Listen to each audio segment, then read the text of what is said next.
অপর্ণা। তোমরা দেখছো ব্লগার অপর্ণা এই চ্যানেলের পক্ষ থেকে তোমাদের জানাই অনেক অনেক অভিনন্দন আর আন্তরিকতা। তোমরা কেমন আছো? আশা করি তোমরা ভালোই আছো আর আমিও বেশ আছি।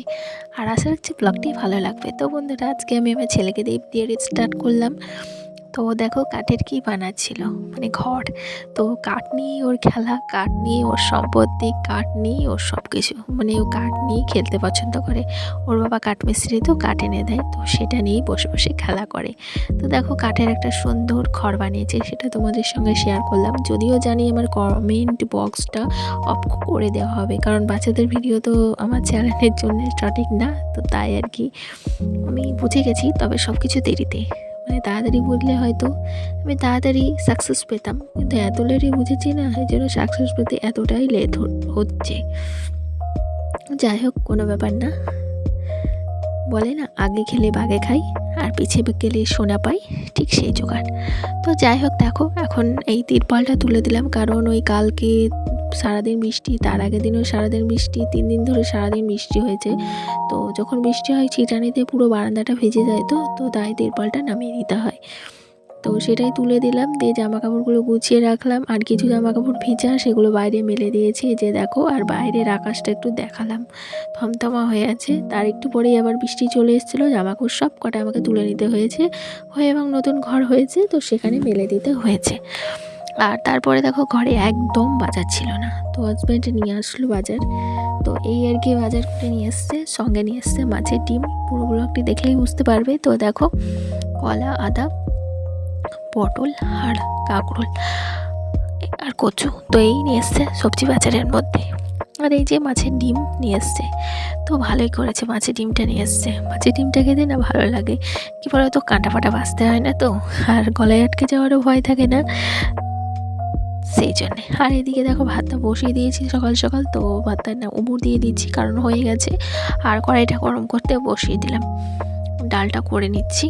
ডালটা যদিও বা তোমাদের সঙ্গে শেয়ার করতে পারিনি, তো আজকের মেনুতে ছিল ডাল আর এই মাছের ডিমের তরকারি, তো এই ছিল। তবে মাছের ডিমের তরকারিটা দারুণ হয়েছিল বন্ধুরা, কাটি কচু আলু দিয়ে করেছিলাম, হেভি টেস্ট হয়েছিল।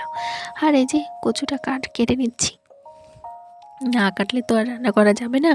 তো দেখো এখন সবজিগুলো কেটে নিচ্ছি, সবজি বলতে এই আলু কচুটাই কাটবো। আর যা সবজির দাম বন্ধুরা, বৃষ্টি হয়ে প্রচণ্ড পরিমাণে সবজির দাম। কচু এখন 50 টাকা কিলো, আর পটল ছিল 20 টাকা কিলো, হয়ে গেছে 30 টাকা কিলো, মানে এই আর কি, জলে হতে একটু দামটা বেড়েছে। আর এদিকে দেখো ডালটা হয়ে গেছে, ডালটা এবার নামিয়ে নেব। এই মসুর ডালটা করেছি, ভাতের সেদ্ধ দিয়েছিলাম। হাজব্যান্ড সকাল সকাল আলু সেদ্ধ, ডাল সেদ্ধ ভাত খেয়ে গেছে, যে ডালটুকু অবশিষ্ট ছিল সেটা দিয়ে ডাল করে নিয়েছি। এক পাকে দেখো কাজগুলো সেরে নিয়েছি, আর তাড়াতাড়ি আজকে রান্নাবান্না হয়ে গেছিলো। তারপরে শুরু হয়ে গেছিলো মুষলধারে বৃষ্টি। যদি বা ব্লগিং করতে পারতাম, কিন্তু করা আর হয়নি, ইচ্ছে করছে না, মানে সবসময় তো মুডটা একরকম থাকে না। তো যদিও বা এই কাজের জন্য সাকসেস পেলে মনে হতো না, তোমরা তোমাকে পছন্দ করো, তোমরা আমাকে ভালোবাসো, তোমাদের জন্য আমাকে ভিডিও করতে হবে, সেটা তো কোনো ব্যাপার নেয় না। তো তাই আর কি, ইচ্ছেটা হয়নি, তাই বাকিগুলো বন্ধও দিয়ে দিয়েছি। তবে যদিও জানি আজকে ব্লগটি একদম ছোট, ও এটাও জানি তোমরা অ্যাডজাস্টমেন্ট করে নেবে, সেই আশাতেই তো ব্লগিং করা। তো দেখো এখন মাছের ডিমগুলো এক এক করে উল্টে পাল্টে ভেজে নিচ্ছি। আর উল্টো পাল্টা ভেজে নেওয়ার পরে না, মানে দুবারে ভেজেছি, একবারে ভাজা হয়নি। অনেকগুলো মাছের ডিম করেছিলাম, তো এতে পেঁয়াজ লঙ্কা দিয়েছিলাম একটা, তো বেশ টেস্টি হয়েছিল। শুধু ভাজার যে পেঁয়াজ লঙ্কা দিয়ে তোমরা মাছের ডিমটা অবশ্যই ট্রাই করবে, দারুণ লাগে বন্ধুরা। আর এই যে দেখো এখন পেঁয়াজটা ফোড়ন দিয়ে দিচ্ছি, একটু ভেজে নিয়েই না ওই কাটি কচু আলুটা দিয়ে দিয়েছি, তাহলে একটু ভালো ভাজা ভাজা হবে। আর পেঁয়াজটা যদি বেশি ভেজে নিই তাহলে পুড়ে যাবে, তো সেই জন্যে আর কি একটু কম ভেজেছি। আর একটু শস্য কাঁচা লঙ্কা ভাবছিলাম বাটা দেবো, তারপরে ইচ্ছে করেনি তাই আর দিইনি। তবে না দিয়ে এত সুন্দর টেস্ট হয়েছে, দিলে তাহলে ভাবো আরও কতটা টেস্টফুল হতো। যাই হোক, এই যে কষিয়ে নিয়েছি, আর এতে আদা, জিরে গুঁড়ো, ধনে গুঁড়ো, লঙ্কার গুঁড়ো, এই আর কি দিয়েছিলাম মশলা দিয়ে কষে জল দিয়ে দিয়েছি, দিয়ে যে ফুটে গেছে দেখো। আর একটু গরম মশলা দিয়ে ঢাকাও দিয়ে দিয়েছি, দিয়ে যে নামিয়ে নিলাম। তো এই হয়ে গেল আমার আজকের মতো রান্না ইতি গজ। তারপরে এই যে ছেলেকে খাইয়ে দিয়েছি, তারপরে বাকি কাজগুলো করেছি। আর কেন শেয়ার করতে পারিনি যেন, কারেন্ট ছিল না।